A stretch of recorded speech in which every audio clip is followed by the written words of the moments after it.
Mheshimiwa Osotsi, kwa niaba ya viongozi wote Kenya hii na Seneti, sisi tunasema pole sana kwa mama ambaye alikutendekea pale Kisumu. Inataka kunivunja moyo sana, ili tuvunja moyo sisi wote kuona jambo ambaye ilifanyika pale Kisumu. Na nataka niwaambie ni kwa nini wanatuvamia sisi. Unajua kwa nini wanatupiga hawa watu? Tumewashinda kila kitu. Tumewashinda akili.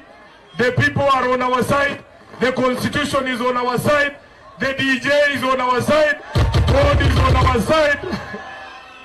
Sasa wameamua ati ile imebaki peke yake ni fujo, si ndio? Na sisi tunawaambia baba Raila Amolo Odinga alitufunza ya kwamba siasa ni ushawishi. Siasa ulazimishi bwana. Wewe kaa na sisi utushawishi. Niliwaambia juzi tukiwa katika hospitali tukitoa Osotsi, nikawaambia watafute debaters wao wazuri zaidi, na sisi tupange kikosi yetu ya Linda Mwananchi. Wakuje watuambie kwa sababu gani wanataka Kasongo aendelee, na sisi tuwaambie kwa nini Kasongo hastahili hata siku moja nyingine ndani ya hiyo ofisi ya urais. Mnaona watatuweza hawa watu?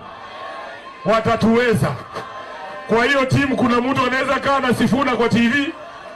Kunaye. Mnajua mtu yote anaweza jieleza pale. Si kazi ni kujiuma. Ndio maana wameamua ni fujo, si ndio?